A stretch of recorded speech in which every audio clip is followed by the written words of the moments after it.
একজন হয়তোবা কাউকে নিতে পারতাম, হেইডেন হোক, ল্যাঙ্গার হোক, এগুলো বড় নাম। হয়তোবা সেকেন্ড লেয়ার হোক, থার্ড লেয়ার হোক, যারা হয়তোবা খুবই কম ম্যাচ খেলেছেন, 5টা ম্যাচ খেলেছেন, 10টা ম্যাচ খেলেছেন, তাদেরকেও নেন অস্ট্রেলিয়াতে। পাইপলাইন বলেন, সিস্টেম বলেন, নিবেদন বলেন, সব ধ্বংস হয়ে গেছে, নষ্ট হয়ে গেছে। আসলে ওই নিবেদনটা কীভাবে ব্যাক করাবেন, মানে টাকা দিয়েও তো হচ্ছে না। প্রস্তুতি ম্যাচে ব্যাটিং ব্যর্থতা ডারউইন টেস্টের আগে সবচেয়ে বড় প্রশ্ন, অস্ট্রেলিয়া সিরিজের জন্য কি বাংলাদেশ একজন ব্যাটিং পরামর্শক নিতে পারত কিনা। ডারউইন টেস্টের আগে তাসকিন আহমেদ জানিয়েছেন নাহিদ রানা এবং শরীফুল ইসলামকে তারা অনেক মিস করবেন, কিন্তু সবচেয়ে বড় কনসার্নের বিষয় বাংলাদেশের ব্যাটিং অর্ডার। এই নিয়ে আমরা কথা বলবো আমাদের ইন্ডিপেন্ডেন্ট টেলিভিশনের বিশেষ প্রতিনিধি মাঝারুল ইসলাম সঙ্গে। মাঝার, একটা আলোচনা আমরা দেখতে পাচ্ছি যে অস্ট্রেলিয়া সিরিজের আগে বাংলাদেশ দল একটা ব্যাটিং পরামর্শক নিতে পারত কিনা। বড় বড় দলগুলো সচরাচর এটা নিয়ে থাকে, কিভাবে দেখছেন বিষয়টা? খুব বেশি আলোচনা নেই, বাট আলোচনা হওয়া উচিত ছিল যে কেন আমরা নিচ্ছি না বা কেন নিতে পারলাম না। এবং আমার খুবই আশ্চর্য লাগে যে কেন আলোচনা নেই। আমরা ব্যাটিংয়ে এত ব্যর্থ, আমরা ব্যাটিংয়ে এত খারাপ করি, তাহলে কেন আলোচনা নেই যে আমরা ব্যাটারদের উন্নতির জন্য কী করছি? প্রশ্ন তো আসতেই পারে। আপনি দেখেন আমরা 54 রানে অল আউট হয়ে যাচ্ছি, আমরা জিম্বাবুয়েতে 2 দিনে হেরে যাচ্ছি, এরপরে কোনো আলোচনা নেই। এই জন্যই আলোচনা হওয়া উচিত। আপনি বললেন যে আলোচনা হচ্ছে বা প্রশ্ন আসছে, খুব কম। আমরাই প্রশ্ন করছি, আমরাই প্রশ্ন তুলছি 2-1 জন, কিন্তু এটা অনেক ব্যাপকভাবে হওয়া উচিত। বোলারটা খারাপ করছে কেন ভাই? মানে ওদেরকে তো অল আউট করা গেছে বা ওদেরকে তো 350 মধ্যে বেঁধে ফেলা গেছে আমার প্রস্তুতি ম্যাচে। এবং হ্যাঁ, জিম্বাবুয়েতে ভালো হয়নি, আমাদের বোলিং লাইনটা খুব ভালো, দারুণ, সেটা আমরা মানে সবসময় বিশ্বাস করি। খারাপ হতে পারে, খারাপ হবেই তো, সারাদিন ভালো করে সবসময় ভালো করে প্রত্যেক ম্যাচ ভালো করে করবে না। ব্যাটারদের ভালো করতে হয়, ব্যাটাররা মানে খুবই খারাপ করছে, তারপরে আলোচনা নেই। সো আমার মনে হয় আপনি ঠিক বলেছেন যে আমরা একটা একজন হয়তোবা কাউকে নিতে পারতাম, হেইডেন হোক, ল্যাঙ্গার হোক, এগুলো বড় নাম। হয়তোবা সেকেন্ড লেয়ার হোক, থার্ড লেয়ার হোক, যারা হয়তোবা খুবই কম ম্যাচ খেলেছেন, 5টা ম্যাচ খেলেছেন, 10টা ম্যাচ খেলেছেন, তাদেরকেও নেন অস্ট্রেলিয়াতে, তাদেরকেও রাখেন দলের সাথে, ভালো হবে, খুব ভালো হবে, দারুণ হবে। আপনি 54 রানে অল আউট হতেন না, এমন কেউ থাকলে আপনি 54 রানে কখনো অল আউট হতেন না, আমি লিখে দেবো আপনাকে। যদি একজন ব্যাটিং পরামর্শক রাখা যেত তাহলে এত কমে অল আউট হতেন না। এবং হ্যাঁ, আপনি বলতে পারেন যে অনেক টাকা নিতে হয়, নিত তো ভাই, মানে আগের বোর্ড রেখেছে না, পরামর্শক রেখেছে না, আমরা টাকা নিয়ে নিউজ করেছি না যে একদিনে 70,000 টাকা দিয়ে নিয়ে আসা হয়েছে একজনকে, পরামর্শক আনা হয়েছে 3 দিনের জন্য, দেওয়া হয়েছে 1 লাখ টাকা, নিউজ করেছি না, কিন্তু কাজে তো লেগেছে। তো টাকা আছে, আইসিসি টাকা দেয় সেসব কাজের জন্যই। মানে আইসিসি যে আপনাকে বছরে প্রায় 350 কোটি টাকা দেয়, এটা তো এমনি দেয় না। সো আপনাকেই সেই টাকাটা খরচ করতে হবে। সো আপনি এইভাবে খরচটা করলে পারফরমেন্স খারাপ থাকবে, টাকা খরচ হবে না, তা তো হয় না। সো আমার মনে হয় যে আপনি যেটা বলছেন খুব ভালো একটা প্রশ্ন করেছেন, আলোচনা হওয়া উচিত এবং একজন পরামর্শক রাখা যেত।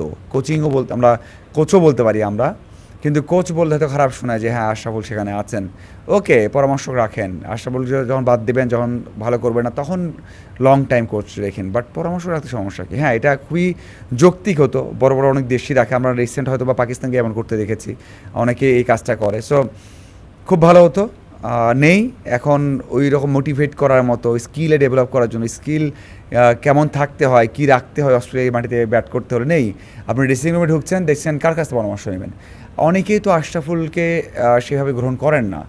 আশরাফুল থেকে ধরেন অনেকেই ভালো রান করেছেন বা শান্তর পারফরমেন্স ভালো আছে, এবং মুশফিক তার থেকে লেজেন্ডারি, আপনি কোনোভাবে কম রাখ বলতে পারবেন না। হ্যাঁ, বাংলাদেশের ফার্স্ট সুপারস্টার আশরাফুল, কোনো অর্থে আপনি খারাপ বলতে পারবেন না। ফার্স্ট সুপারস্টার আপনাকে স্বীকার করতে হবে, কিন্তু মুশফিক তো তাতে বেশি টেস্ট খেলেছেন, 100 টেস্ট খেলেছেন, যেটা কয়েকজনে খেলেন। তো অনেক ক্ষেত্রেই তো তার থেকে ভালো এক্সপিরিয়েন্স আছে, ইন্টারন্যাশনালি এক্সপোজার, এবং ওই এক্সপিরিয়েন্সের জন্য আপনার ভালো কোচ দরকার, লেজেন্ডারি কোচ দরকার। অস্ট্রেলিয়া, ইংল্যান্ড, সাউথ আফ্রিকা, অথবা হতে পারে সেটা আর অন্য কোনো দেশের, নিউজিল্যান্ড হতে পারে। সো আমার মনে হয় যে এটা খুব বড়টা ভুল হয়ে গেছে।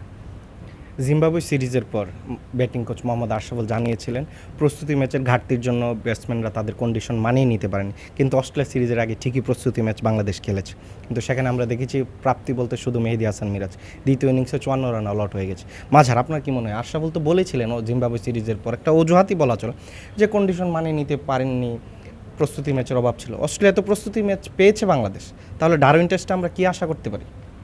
আমি আগেই বলেছি আমার আশা ভালো না, মানে আমি শঙ্কায় আছি যে 4 ইনিংসের মধ্যে 2টাতে নামে 100 নিচে অল আউট হয়ে যাই, হয়তো একটাতে হবো না, 125, 130, 150 বা 170 করতে পারি। তবে মনে হয় বাংলাদেশ দল যখন ফার্স্ট ট্যুরে গেছে 2003 সালে অস্ট্রেলিয়াতে, একটা ইনিংসে মানে সর্বোচ্চ 287 বা 90 করেছিল, 87 মতো করেছিল, 287। তো আমার মনে হয় না যে এবার একটা ইনিংস করতে পারবে বাংলাদেশের রান। মানে 23 বছর পর গিয়ে, এবং এখন এত ফ্যাসিলিটিস, এত কিছু, এত ট্যুর করা, এত এক্সপিরিয়েন্স। আপনি পুরো একটা টিম দেখেন, মুশফি 100 টেস্ট খেলেছেন, 40টা টেস্ট খেলেছেন শান্ত, সেখানে মুমিনুল 70টার মতো টেস্ট খেলেছে, মানে অলমোস্ট।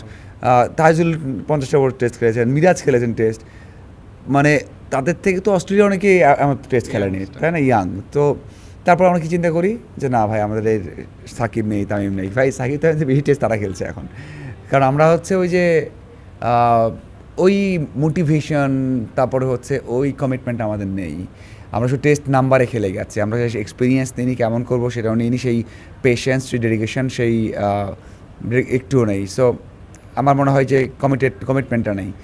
সো অবশ্যই আমি শঙ্কায় আছি যে বাংলাদেশ দল কী করবে, এবং বেশি সংখ্যা আছে ব্যাটারদের নিয়ে, কারণ আপনি টেস্ট ক্রিকেটে ফ্লুক না, আপনাকে স্কিল দেখাতে হবে। সেই স্কিলটা আপনি এক বল দেখাতে পারবেন, ধর স্কিল না থাকলে আপনি 1 বল টিকবেন, 10 বল টিকবেন, 20 বল টিকবেন, 30 বল টিকবেন, 50 বল সার্ভাইভ করবেন না। আবার অস্ট্রেলিয়ায় যারা 6টা বল, একজন বোলার 6টা বল করবেন একটা ওভারে, 6টা বলে টাফ দিবে। সো সেখানে আমি সত্যি সংঘাতে আছি।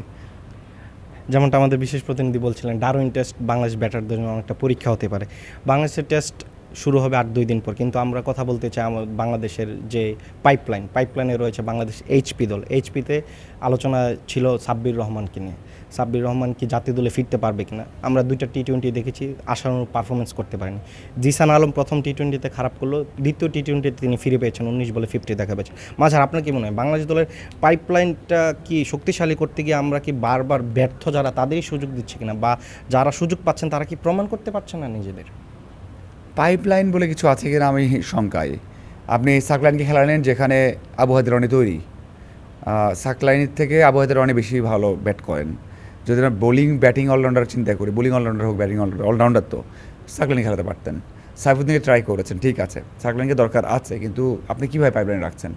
ওই যারা খেলছে মৃত্যুঞ্জয় অথবা আবু হায়দার রনি, তারা কী করবে? আপনি সুযোগ দিচ্ছেন না, কীভাবে তৈরি হবে?